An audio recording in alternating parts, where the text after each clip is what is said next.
What's going on, guys? Venox here, and today is the episode that you have been waiting for. One of my most successful series here on YouTube. The messages were countless. Millions of people, they were asking for the series. What happened to the series? Where is he? Why isn't he uploading those perfect videos? And you know, ladies and gentlemen, I'm talking about cheap gear. People were asking, where is cheap gear episode 4? Why isn't cheap gear episode 4 here? Well, today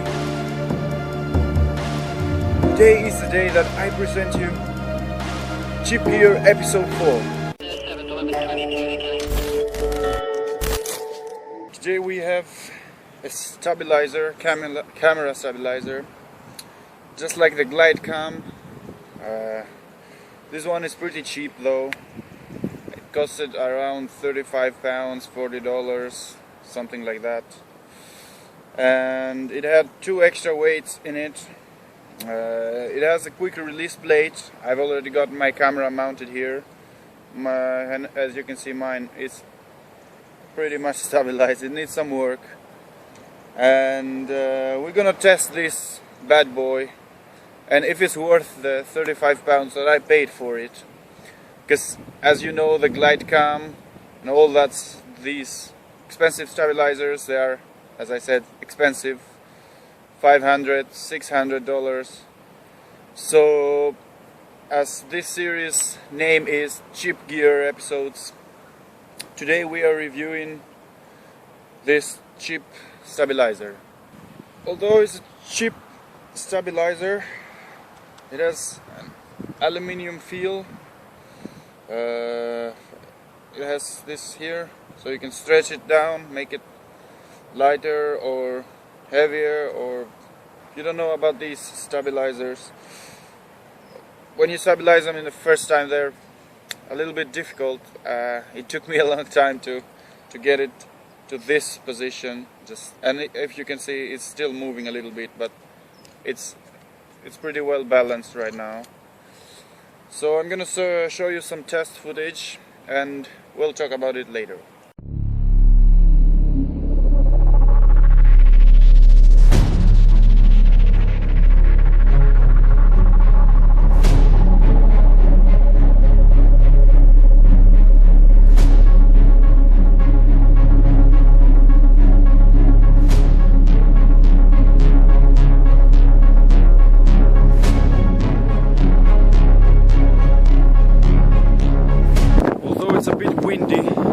As you can see, the footage is great, really awesome, and so far I'm very happy with this stabilizer. It's so cheap that you can even buy 2 or 3 of these in the price of the more expensive ones. And so far the testing is good. I mean, like, there's absolutely no reason why not to have this one. Although this is for rather smaller cameras like mine. I have the Canon EOS 1300D, but if you have a Sony or something like that, I think it pretty handle itself. So let's do some more testing.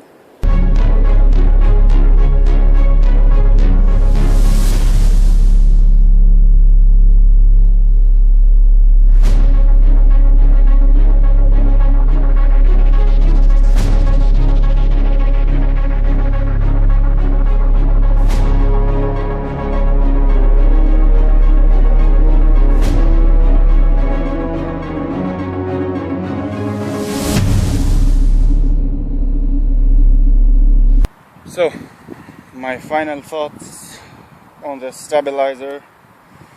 Overall, it's a great stabilizer, cheap one. It does the job, and I don't really have to say any negatives, because it is so cheap. It's like your expectations are so low. So, but if I have to say one negative, is like you can't move the grip up and down. That's the only negative I have to say. It does take a little time to prepare, and if you haven't done this before, will be frustrating, but in the end the result is really good, so it's worth the frustration, let's say. And I will have the link in the description if any of you wants to check this item out. Thank you for watching Cheap Gear episode 4. I know you guys love these episodes because a lot of, as me too, but a lot of other people can't afford expensive gear. And as we said, you don't always need expensive gear, you only need a good story and something to tell. And if you work on those things, gear comes second. So at any point go and check out my short films. They are all shot in cheap gear, mobile phones, this camera, stabilizers, handheld. So go check them out too. Subscribe if you already haven't. Leave a like on this video if you liked it. And guys, I will see you in the next one.